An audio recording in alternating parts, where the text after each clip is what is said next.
Today we'll be making a couple of fried chicken sandwiches. These are actually modeled after the extremely delicious and very famous Macanese pork chop buns. But since there are plenty of recipes like that already exist, and there are plenty of people that do not eat pork, I figured to do it with chicken thighs instead. Also, the one on the left is a completely vegan version made with oyster mushrooms, and that will be available in a future side quest. Today, however, we will be focusing on a basic chicken cutlet bun, and we're going to start with the bread.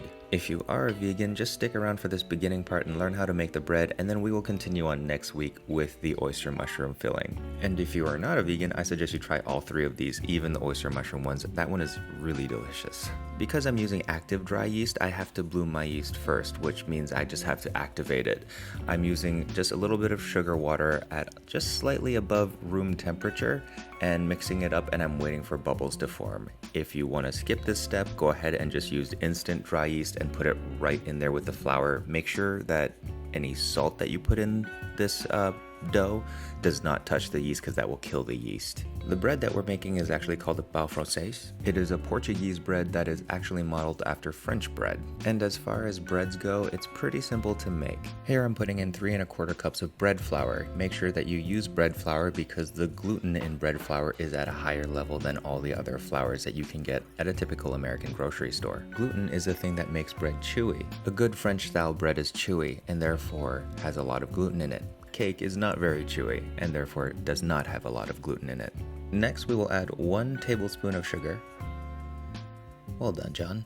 And a teaspoon of salt, which I added in a pinch. Now here you can add any kind of fat you prefer. If you're a vegan, I suggest you use olive oil. Vegetarians can use butter. I'm using beef tallow because I have so much of it. Mix these ingredients with a whisk at first, adding in your water, which should by now be full of activated yeast. Again, if you had used instant yeast, making sure that it didn't touch any of the salt, which would kill the yeast, you could have just added directly into the bowl, and then that would have been water.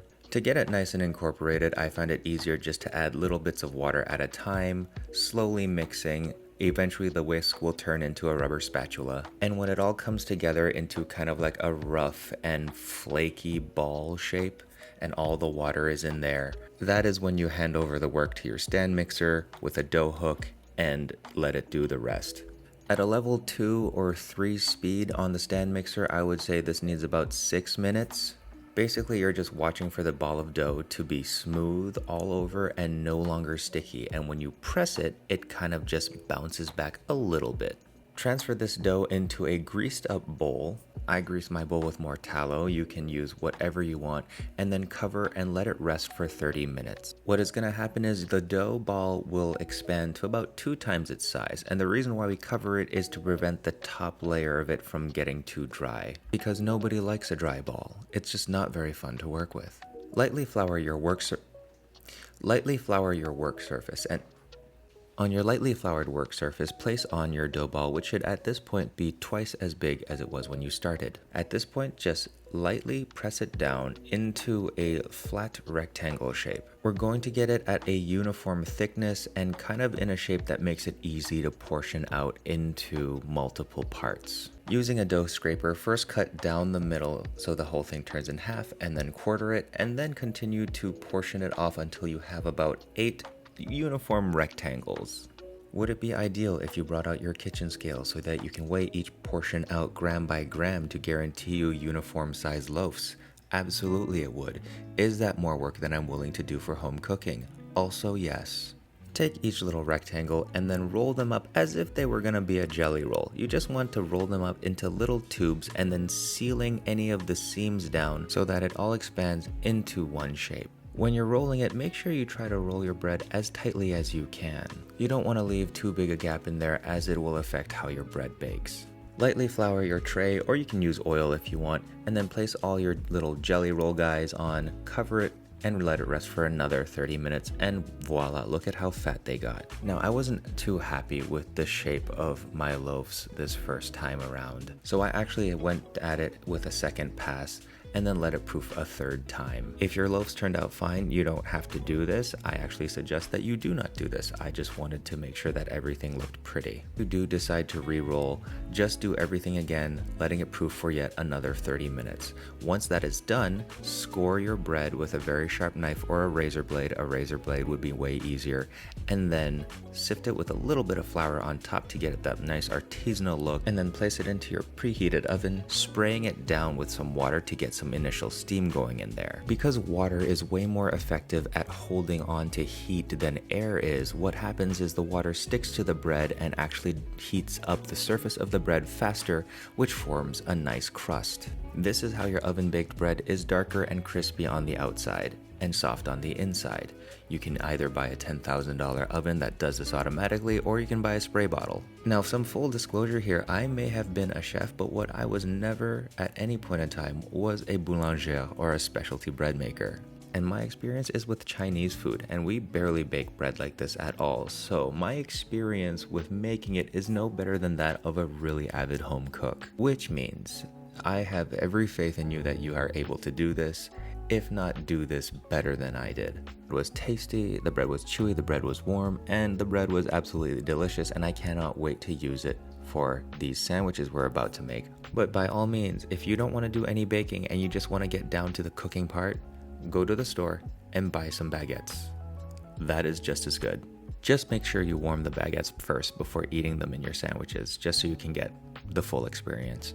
So I have here some chicken thighs that I vacuum sealed. You do not have to have them vacuum sealed. This is just how I store meat. And flatten it with a rolling pin or a dowel. This is important because it makes the flatness of the thighs uniform and it makes it cook evenly. For the dredge, we're going to use eggs, panko, as well as potato starch. And because the chicken cutlets are so flat, we're going to fry in a skillet. So this is going to be your basic dredge and fry system. Heat up your oil to 350 degrees and then beat your eggs with just a touch of water added to it. I always beat my eggs with chopsticks. It's just how I learned how to do it. You can use a whisk if you want. I just find this easier to clean. Or a fork. I guess you could use a fork. That would also be easy to clean.